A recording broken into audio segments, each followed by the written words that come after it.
Eh bien, bonjour à tous.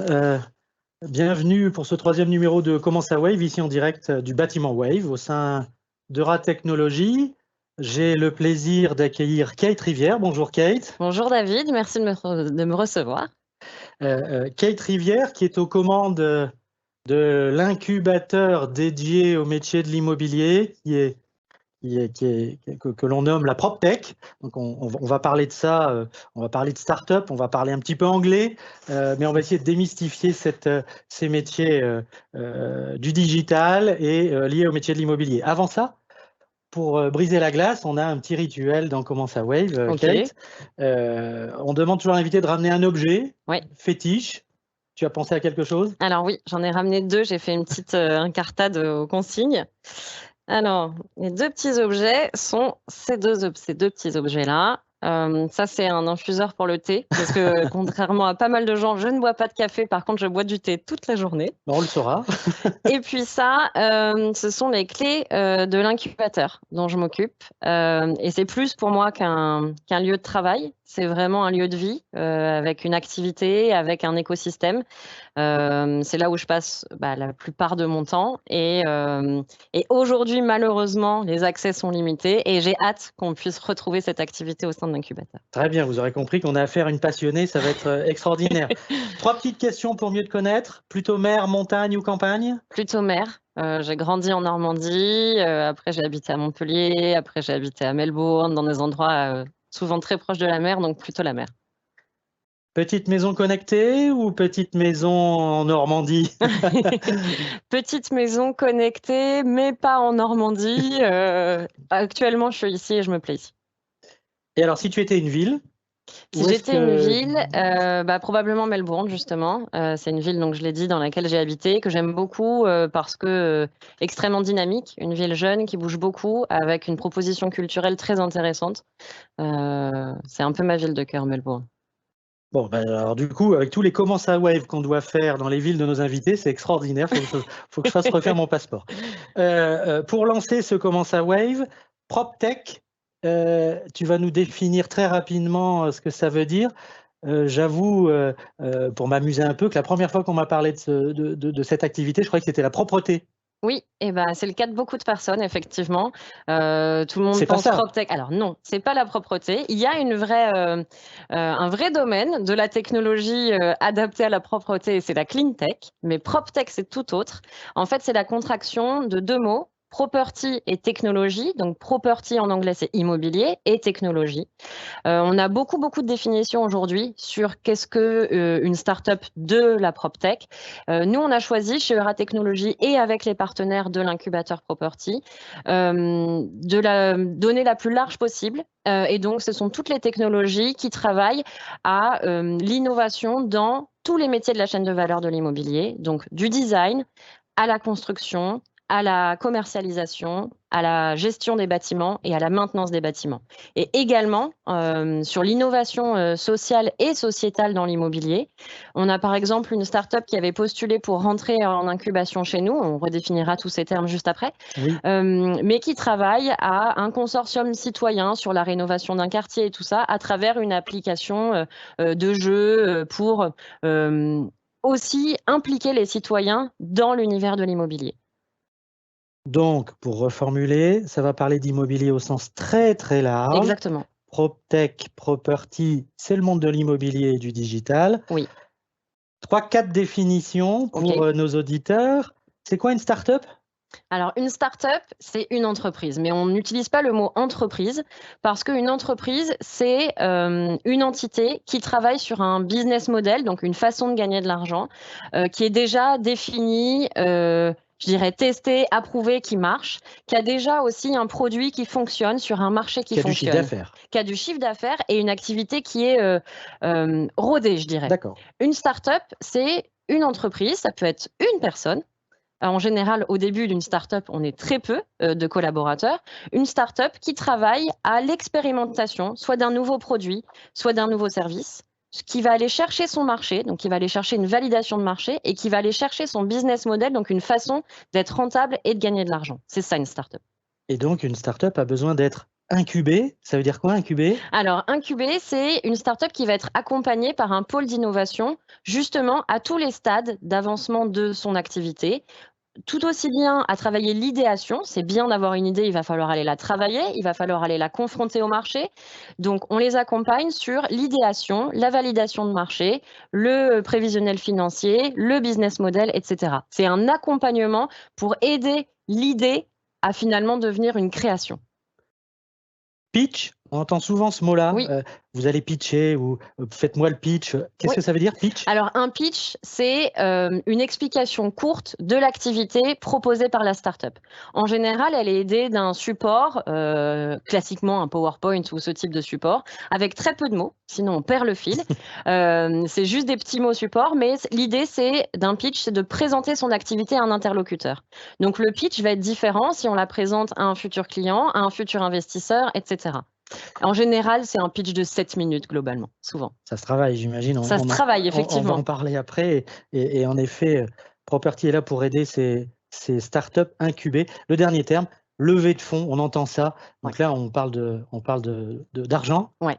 La levée de fonds, ça fait à la fois rêver et rire souvent. On a énormément d'incubés, on va pas se mentir, qui arrivent avec cet imaginaire-là sur la levée de fonds, qui arrivent en incubation tous en nous disant « Ah bah moi, il faut que je lève 500 000, 1 million, 2 millions dans 5 mois. » C'est pour ça que ça fait souvent rire. Hein. Exactement. Sauf qu'on va déconstruire ça aujourd'hui, on va casser le mythe. Ce qu'on dit à nos incubés, c'est « Travaille d'abord ton produit, travaille d'abord ton service, travaille ton marché, trouve un business model, commence ton activité, teste, trompe-toi, on appelle ça itérer, c'est recommencer, recommencer, recommencer, suite aux échecs, trouve ton marché et après on pensera peut-être à lever des fonds.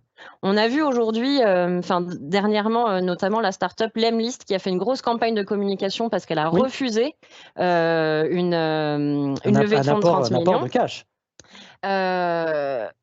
On voit aujourd'hui que on a des boîtes qui marchent très bien en croissance organique.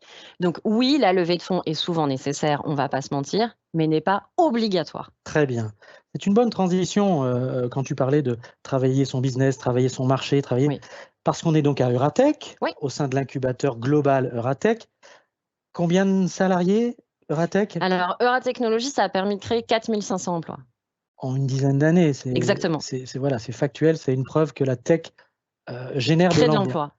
On dit souvent que c'est un des meilleurs incubateurs Euratech derrière Berlin, Barcelone. Alors, suivant les classements, ça diffère, mais souvent, effectivement, Euratech est nommé comme le premier incubateur de France. Donc ça pose le débat. Ici, on est au sein du bâtiment Wave, chez Vinci Énergie, et nous sommes partenaires de cet incubateur vertical. Ça te permettra de nous dire ce que c'est qu'une verticale au sein d'un incubateur. Donc, on est partenaire privé d'un incubateur. Qu'est-ce qu'apportent les partenaires privés quand on est start-upper? On a une idée, on veut se forger un business model. Il y a des partenaires privés. Comment ça marche tout ça? Ok, alors je vais essayer de répondre aux deux questions. Vertical, c'est en fait thématiser un programme d'incubation. On s'est rendu compte que c'était pas mal de regrouper les gens qui travaillaient sur soit les mêmes problématiques ou en tout cas dans le même domaine d'activité, donc l'immobilier. Donc on a plusieurs verticales thématisées chez Euratechnologies. On a une verticale média, on a une verticale retail tech, etc. Je ne vais pas toutes les nommer. On se spécialise. On se spécialise et on regroupe les porteurs de projets qui travaillent à innover dans les mêmes secteurs d'activité ensemble. D'accord. La deuxième partie de la question, c'était les partenaires. Les partenaires privés, ils sont essentiels pour nous. Ils sont essentiels pour les startups et je dirais échange de bons procédés. Les startups sont essentielles aussi aux activités des partenaires. Les partenaires vont apporter, en complément de l'accompagnement que nous, on peut proposer, une expertise métier. Ce sont les partenaires qui vont aider encore plus que nous les porteurs de projets à justement trouver la validation de marché dont on a parlé, à trouver le produit qui répond à la bonne problématique et qui va permettre à la start-up de trouver un business model qui va être viable. Les start-up, en contrepartie, vont pouvoir aider les grands groupes qui fonctionnent en général déjà bien, mais qui ont besoin de se renouveler, d'innover pour pérenniser leurs activités. Donc, c'est un échange de bons procédés qui fonctionne aujourd'hui très bien. Alors, c'est intéressant, encore une fois, c'est une bonne transition, parce qu'on est plutôt dans les métiers de l'immobilier, au sens large, on l'a dit. Un métier traditionnel, c'est de la pierre, du béton, Et en même temps, on commence à entendre des choses liées au carbone, à avoir une empreinte carbone réduite. Oui. Le digital, eh bien, on a tout ça maintenant dans la poche. Donc, ces métiers traditionnels, il y a des débouchés pour le digital ou bien c'est pas encore complètement clair tout ça? Alors si, c'est clair. Aujourd'hui, pour ceux qui ont décidé de prendre le train en marche, c'est très clair. Et il faut, pour tous les autres qui n'ont pas encore pris le train, monter dans le train. Parce que, en fait, même si ce sont des métiers initialement, effectivement, de la pierre, etc., si on parle du domaine de la construction, qui est un des pans de la chaîne, on a par exemple le BIM qui a permis beaucoup, beaucoup d'évolution dans ce métier. Le BIM? Le BIM, c'est, si on vulgarise, c'est une solution qui permet d'avoir des plans en 3D à chacun des pans de la construction, c'est-à-dire au terme de l'idéation avec la programmation, mais aussi sur un chantier et D'accord. aussi à la livraison. C'est Alors, en je te général rassure, un je outil. t'embête avec ça, mais c'est quelque chose de complètement acquis et normé chez nous, hein. Le BIM, on travaille Ok, ça. bon, bah ça va Mais c'est alors. pour nos auditeurs. Je Très prends des bien. précautions. Donc cet outil-là, par exemple, permet aux différents corps de métier de donner des informations les uns aux autres au fur et à mesure et donc de simplifier et d'optimiser un chantier, par exemple. D'accord. Ça, c'est quelque chose qui fonctionne très bien. Après, dans plein d'autres domaines, parce que l'immobilier, c'est pas seulement la construction, Oui, on l'a dit, dans plein d'autres domaines, le digital a amené quelque chose. Je pense par exemple aux syndics en ligne. Donc, si on est plutôt sur la partie oui. gestion de bâtiments, les syndics en ligne, type Matera, type Syndic One de Sergic, type ont saisi la nécessité et le besoin pour ces copropriétaires de ne plus avoir peut-être des AG en physique, de ne plus avoir des papiers qu'on se fait passer, de ne plus, voilà. Et toutes ces solutions-là, une solution PropTech, c'est pas forcément une solution, une appli ou c'est à chaque fois qu'on intègre de la technologie à différents niveaux de l'immobilier. Le but, c'est de simplifier la vie aux gens, normalement. C'est exactement ça. Mais si les grands acteurs montent pas encore dans le train, Oui. c'est un peu triste ce que je veux dire, mais ils vont finir par disparaître. Parce que l'innovation dans l'immobilier, elle est nécessaire aujourd'hui et elle est attendue par l'utilisateur. Il est très important pour tous ces grands acteurs de comprendre que, certes, des activités vont disparaître, Oui. mais de nouvelles Ça, activités vont se créer. ça c'est un peu l'histoire de la vie. Une innovation pousse quelque chose qui pousse dehors une thématique qui justement est en train de mourir. Mais ça fait peur aussi, ça. Ça fait peur, mais à l'exemple, exactement comme on a pu le faire avec Euratechnologie, qui a décidé de redonner de l'activité dans un quartier qui avait Oui. été sinistré par une activité qui malheureusement s'est fait disrupter, comme on dit. Disrupter, c'est un peu le mot à la mode, un peu galvaudé, mais en tout cas qui a malheureusement disparu. La tech a permis de recréer 4 500 emplois dans un territoire sinistré. Donc c'est bien la preuve que dans tous les domaines, oui, la tech va faire disparaître certaines activités, mais va en créer de nouvelles. Est-ce qu'on a des exemples? Tu avais commencé à en parler avec les syndics en ligne. Ouais. Il y a des exemples de succès comme ça où c'est devenu maintenant incontournable. Enfin, voilà, le digital est là et on ne peut plus s'en passer. Par exemple, dans la recherche d'un bien, Oui, aujourd'hui, quand on recherche un appartement à louer, à vendre, etc., à acheter, le parcours est quasiment 100% en ligne. On a d'autres choses qui vont vers du 100% en ligne, je dirais sur la transaction immobilière. ça allait être ma question, j'allais dire. Mais alors, OK. si tu as une boule de cristal, tu peux nous dire donc, les années qui viennent, là, quelles vont être Les les tendances tendances? fortes? Ben Ouais. oui. Alors, encore une fois, c'est très large, Oui. on l'a dit. Mais quand même, il y a des choses qui Oui, se... je vais essayer d'en développer peut-être quelques-unes parce qu'effectivement, il y en a dans chacun des domaines, hein. Et ça nous permet de voir quelle start-up travaille sur ces dossiers aussi. Ouais. C'est ça le sujet, d'accord. On a par exemple la technologie blockchain. Ça fait peur à tout le monde, la blockchain, parce que tout le monde pense crypto-monnaie, on n'y comprend rien, on ne sait pas ce que c'est virtuel, etc. La blockchain dans l'immobilier, ça a beaucoup de sens puisque en fait, la blockchain, c'est simplement sécuriser et simplifier un process où plusieurs acteurs vont venir intervenir. Un exemple tout simple, une transaction immobilière. Une transaction immobilière, plusieurs personnes vont venir signer des papiers. Le vendeur, l'acheteur, le notaire, etc. La technologie blockchain, par exemple, permettrait de faire ça 100% en ligne, c'est-à-dire de plus avoir ces échanges physiques et donc de sécuriser chacun des pans sans que l'interlocuteur d'après puisse venir modifier la signature initiale. Tu es en train de me dire que, y compris les métiers comme la banque ou Oui. des activités comme les notaires, Oui. regardent ça? Oui. Ils sont très, très alertes là-dessus. On a d'ailleurs, nous, une start-up qu'on a incubée ici qui travaille sur la blockchain. Sur un autre niveau, j'ai donné l'exemple de la transaction immobilière. Eux, ils travaillent sur le transfert de responsabilité des objets. Donc, ça peut être sur un chantier, par exemple, qui a pris tel outil à quel moment. D'accord. Ça peut être sur un syndic de copro qui a la clé de tel appartement. Ça peut être sur... Il y a un tas d'applicatifs possibles. Et alors, du coup, tu nous as cité quelques thèmes, quelques tendances, mais Ouais. je vais inverser la question. Ok. Tu dois aussi parfois être sollicité ou on t'approche pour dire moi j'ai une idée, puis on n'avait même pas imaginé que cette idée puisse apparaître. Oui. Et c'est là où l'incubateur va aider le start-upper à développer son idée, c'est ça? Oui. Alors en fait, il y a deux pans enfin, deux systèmes possibles, je dirais. Soit le start-upper arrive avec une idée, et donc on l'aide à le travailler avec l'appui des partenaires, justement. OK, tu as une idée, mais est-ce qu'il y a un marché pour cette idée? Parce D'accord. qu'on a aussi des idées qui arrivent trop tôt. On revient à la notion de partenaire et il faut que ce soit important dans la relation, c'est C'est ça? très important. D'accord. Leur validation métier est essentielle. Donc soit ils arrivent avec une idée et on voit si c'est le bon timing, s'il y a un marché pour ça, etc.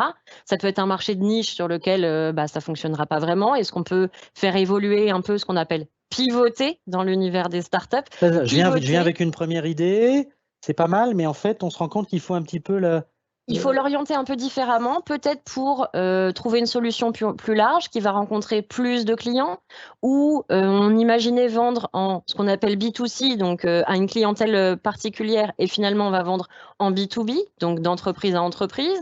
Il y a plein de sortes de pivots possibles pour trouver le marché le plus large possible, et encore une fois pour que la startup soit viable. Et alors, à nouveau, j'inverse ma question. Est-ce que nous, qui sommes partenaires privés, on est ravis de l'aide d'ailleurs, Oui. est-ce qu'on peut t'amener des idées ou des sujets qu'on traite au quotidien et on a un petit peu de mal à les solutionner, où on se rend compte que ça mériterait d'être changé, modifié? Alors, comment ça se passe là? On appelle ça le sourcing, c'est ça? C'est exactement ça. C'est le sourcing. C'est aussi notre rôle chez Eura Technologies. C'est de répondre aux besoins des partenaires qui ont accepté de nous accompagner.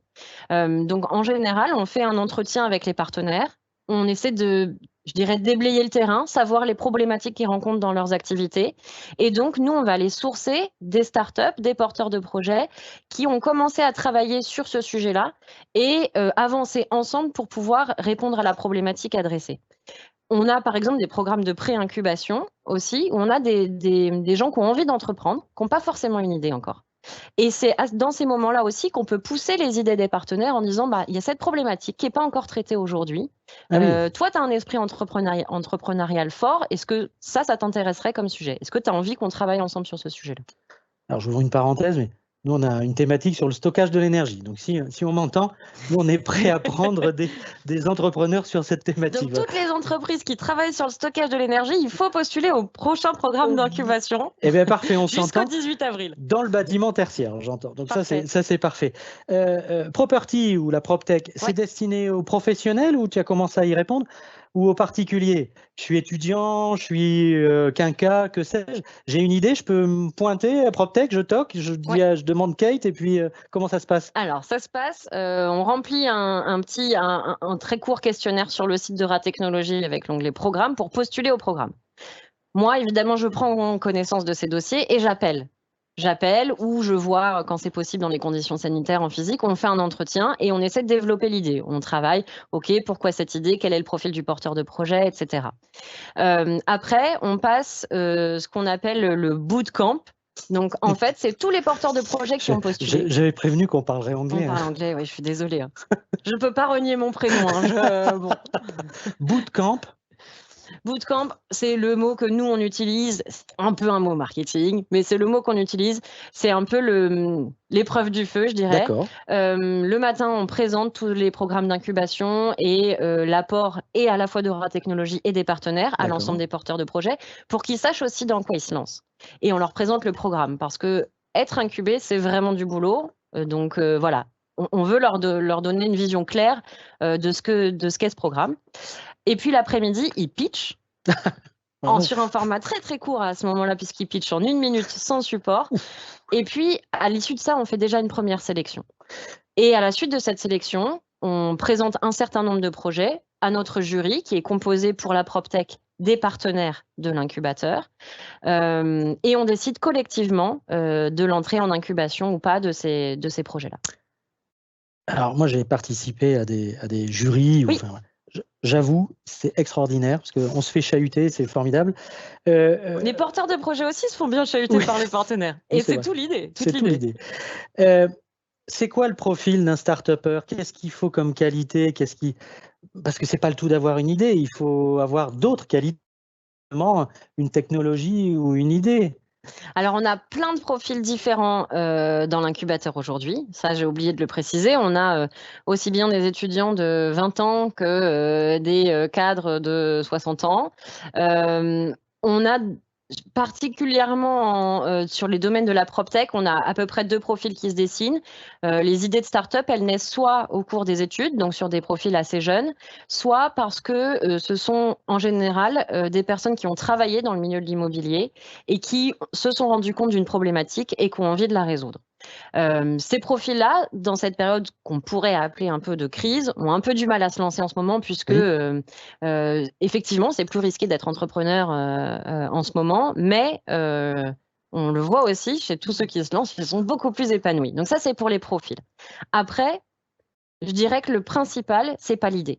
On dit tout le temps chez Euratechnologies, avoir une idée, c'est bien, mais ça vaut rien sans la capacité d'exécution derrière.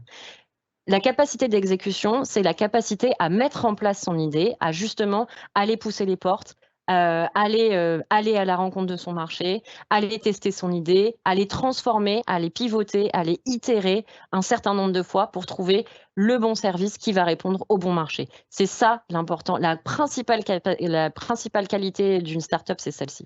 Ce sont des qualités qu'on retrouve chez un manager. De toute façon, l'agilité, écouter son marché, savoir embarquer les gens. Oui. Donc, c'est la même chose. C'est exactement la même chose. Quand on est start-upper, on est entrepreneur, on va être futur manager. Et puis, on est extrêmement polyvalent puisqu'au début, on fait tout. C'est-à-dire qu'au début, on est seul à 2, à 3 et donc on fait tout aussi bien la technique que le marketing, que la communication, que le juridique, que la compta. Donc, clairement, il faut être couteau suisse. Et après, si on n'a pas ça en interne, c'est ce qu'on dit aussi, il faut savoir vraiment évaluer ses forces et ses faiblesses. Je sais faire ça, je sais pas faire ça, je sais pas faire ça, soit je me forme, soit vraiment je saurais pas faire et je délègue. Ça, c'est très important. Donc l'incubateur PropTech, Property, Oui. son nom c'est Property. Qu'est-ce que ça apporte en fonction support? Parce qu'on a le profil du start-upper, on a l'idée, on a des partenaires, mais l'incubateur, il apporte quoi? Du juridique, des RH, vous apportez Alors, on fonctionne avec plusieurs programmes. Donc, on l'a dit, des programmes de pré-incubation, où là, on va travailler plutôt l'idéation. C'est pour un peu déblayer les idées. Après, on a un programme d'incubation, le programme START, qui se passe en 2 phases. 3 premiers mois très intensifs, avec beaucoup d'ateliers, avec des ateliers thématiques par semaine. Où là, on va vraiment, ça va être un peu la boîte à outils de l'entrepreneur. On lui donne tous les éléments, on les travaille ensemble, on les travaille aussi avec les partenaires, puisque pendant ces 3 mois-là, les partenaires viennent challenger aussi les porteurs de projets. Et à la suite de ces 3 mois, les porteurs de projets repassent devant le même jury qu'à l'entrée et on décide ou non d'une continuité de l'incubation pendant 9 mois supplémentaires. D'accord, et c'est là que commence l'accompagnement avec les fonctions support d'Euratech. Exactement. Les fonctions, c'est aussi, on a d'autres partenaires que les partenaires de l'incubateur à proprement parler, des partenaires globaux qui viennent amener leur expertise juridique, comptable, RH, communication, etc.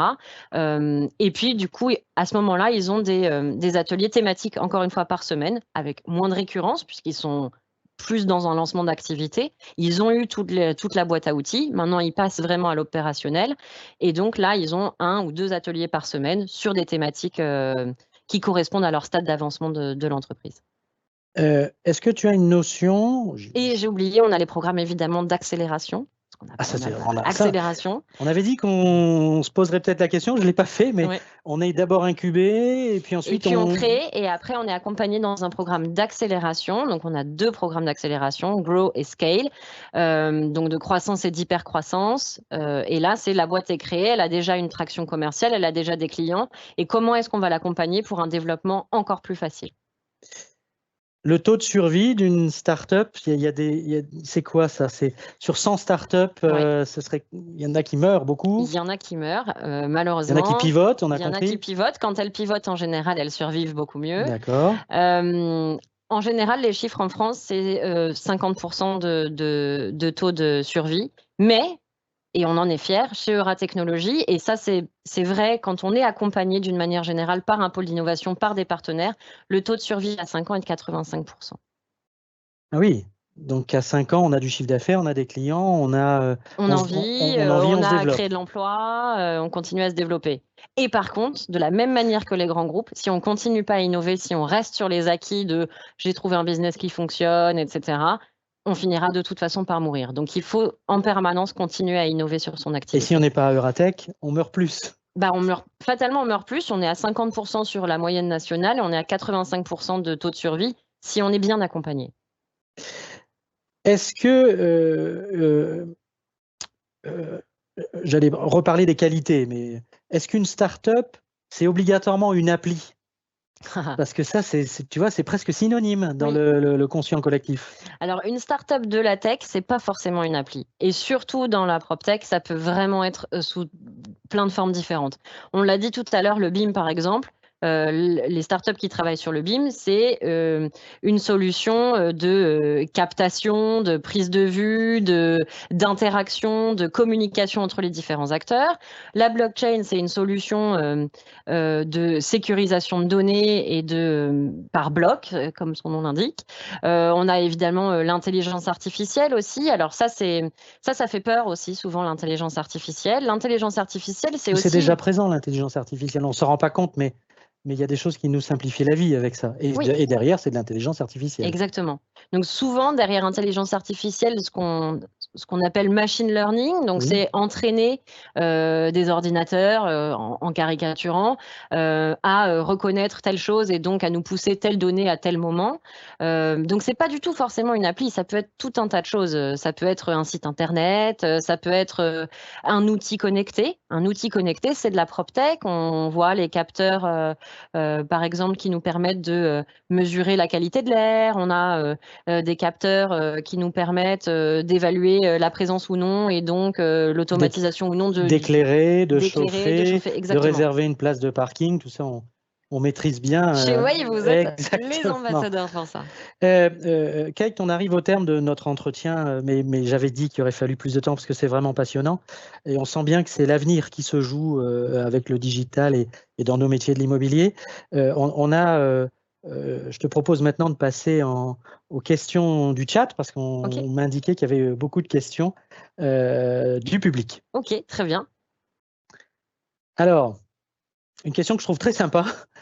Si on devait comparer le digital au sens large dans l'histoire de l'industrie, est-ce qu'on pourrait comparer ça à l'arrivée de la machine à vapeur?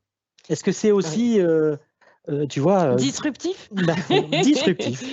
Effectivement, oui. Le digital, on l'a dit tout à l'heure, mais de la même manière que dans l'industrie, il y a eu des paliers avec la disparition de certaines activités et la création de nouvelles, le digital, et particulièrement dans l'immobilier, va amener la même révolution. Et déjà en train d'amener la même révolution. Oui, donc c'est aussi majeur que ça. On est trop jeune pour se souvenir de la machine à vapeur, mais c'est quand même, ça a mécanisé l'agriculture, l'industrie, ça a été le début de cette révolution industrielle. Et ça sera la même chose, comme on l'a dit, à tous les niveaux, c'est-à-dire autant en design qu'en construction, qu'en commercialisation, qu'en gestion. À tous les niveaux, le digital va faire évoluer les choses. Alors j'avais une question, en effet, parce que j'en ai reçu plein du coup. Est-ce qu'on sera tout numérique? Je sens derrière, on veut pas de ça. Voilà, comment ça va se passer? Est-ce qu'on va vraiment être connecté tout le temps, tracé? T'y crois? C'est l'humain là-dedans. Je vais vous donner mon sentiment personnel parce que j'ai malheureusement pas de boule de cristal, mais je pense qu'on ne sera pas tout numérique. On le voit aujourd'hui avec cette crise sanitaire, par exemple, où les gens commencent à en avoir marre et veulent retrouver du contact, de l'échange, du présentiel, etc. Donc, on ne sera jamais tout numérique. En revanche, le numérique peut faciliter tous les pans de la vie personnelle, professionnelle, etc. Donc, on ne sera pas tout numérique en soi, mais on utilisera du numérique pour tout. Oui, En fait, c'est ça. C'est si c'est utile, si ça nous rend service, si on l'oublie, voilà, c'est gagné. C'est ça la clé de la vraie innovation Il ne numérique. faut pas que ça vienne perturber. Une question très sympa qui mêle l'environnement digital startup, mais qui aurait un impact positif sur l'environnement. Oui. Quand même très éloigné tout ça. Tu crois qu'il y a une start-up ou des start-up que tu connais qui ont un impact positif sur l'environnement? Alors oui, il y en a plein. On a par exemple des startups qui font des capteurs pour améliorer la qualité de l'air, la qualité de vie des habitants, d'un bureau, etc. Donc ça, clairement, oui. On a des startups qui révolutionnent aussi la façon de construire à travers des nouveaux matériaux biosourcés, bas carbone, etc., avec de la construction hors site. Oui, l'économie circulaire aussi, récupérer des matériaux On a des plateformes de réemploi dans les chantiers, par exemple, où le béton qu'on n'utilise pas va peut-être servir à la terrasse de l'habitant de ce même quartier qui a eu... Et ça, le digital permet de faciliter tout ça. Faciliter la communication, faciliter les échanges, même entre les différents acteurs. C'est très indirect. C'est pour ça que c'est pas toujours clair dans l'esprit des gens. Tu vois, le digital, c'est un PC, une appli. Ben oui, mais c'est pour faire quelque chose et faciliter une action, on est bien d'accord. Tu pourrais nous parler, ce sera certainement mes 2 dernières questions avant la conclusion, de quelques startups incubées en ce moment. Enfin, alors, c'est un petit peu dommage pour celles qu'on ne citera pas, mais il y a 1 ou 2 startups plutôt sympas qu'il faudrait regarder. On a des startups qui travaillent, la startup parrainée par Vinci, par exemple, la startup Fogo, qui, elle, travaille à un nouveau radiateur intelligent avec des nouvelles technologies et des nouveaux matériaux, un assemblage de nouveaux matériaux. Alors, je ne pourrais pas en dire trop parce qu'ils sont en cours de dépôt de brevet. Je te le confirme. Mais c'est une startup effectivement à suivre. On a la startup sur la blockchain dont je parlais tout à l'heure. On a des sujets aussi sociétaux, collaboratifs avec des plateformes de... Partage ma borne peut-être Partage ma borne, effectivement. Parce qu'on la suit aussi, on trouve ça formidable. L'idée, c'est tout simple, c'est de recenser les bornes de recharge pour véhicules électriques, tant dans le domaine public, une collectivité qui mettrait ça à disposition, que les privés. Ça n'existe pas encore, c'est un marché qui naît. Bon, ça, c'est à suivre? Ça, c'est à suivre, évidemment, avec l'explosion de l'adoption du véhicule électrique, évidemment, oui. On a aussi de la consommation d'électricité en mode collaboratif, avec, pourquoi pas, des plateformes d'économie circulaire autour de ça. On a des startups qui travaillent à l'optimisation de la maintenance des bâtiments. Ça aussi, il y a un gros boulot à faire là-dessus. On a des startups qui travaillent sur de l'IoT avec de la détection de fuite. IoT, c'est Internet of Things, c'est les objets connectés, les capteurs, etc. En caricaturant, c'est un peu ça. On a des startups qui travaillent aussi sur des plateformes digitales, sur aussi bien la mise en relation de locataires avec des propriétaires ou qui vont aller un peu disrupter le marché sur la transaction avec ce qu'on appelle du off-market, donc qui vont aller trouver les biens avant même qu'ils soient en vente. Vraiment, on a la chance d'avoir des startups qui travaillent sur des sujets très différents, mais très complémentaires. Je suis désolée pour toutes les startups que je n'ai pas citées par avance. Alors oui, alors moi maintenant, je t'avais parlé de 2 questions. Voilà, le deuxième propos, du moins, on pourrait citer les partenaires parce qu'on s'entend tous très bien. On est parfois concurrents, mais très souvent on collabore. Et j'avoue que c'est du réseau professionnel formidable, c'est de l'ouverture d'esprit incroyable. Donc nous ici, Vinci Énergie, on est en consortium avec nos cousins de Vinci Immobilier, Vinci Facilities. Donc c'est un bloc Vinci qui est partenaire de Property. Les autres partenaires? Oui, on a la chance effectivement d'avoir des partenaires qui travaillent en co-développement de la même manière qu'on demande aux incubés qui travaillent dans un écosystème et que c'est ça qui les fait grandir. De la même manière, donc en plus du consortium Vinci, on a le consortium Maïmo qui est composé de... Qui est basé à Blanchemaille, à Roubaix d'ailleurs. Dont les bureaux effectivement sont au premier étage de notre bâtiment, l'incubateur PropTech, on ne l'a pas dit, mais est à Blanchemaille, Bayera Technologies à Roubaix, avec la Retail Tech et le e-commerce, et on trouve d'ailleurs des pans de boulot ensemble. Donc on a le consortium Maïmo avec Sergic, Vilogia, Nakara Dalkia, Bouvier, Decailleux, Otis et Sada. J'espère que je n'ai oublié personne. Et on a un nouveau partenaire qui nous a rejoint depuis le début de l'année, là, qui est Nood, et qui travaille aussi à la fois sur la gestion des espaces commerciaux, les fonciers, etc. et également une brique résidentielle. Le moment est venu de la conclusion. Donc, on voit bien qu'en effet, tous ces partenaires qui sont des amis professionnels, on est bien d'accord, font que ça avance. Il faut aussi retirer de Property ce qu'on y apporte. Donc, il faut être actif.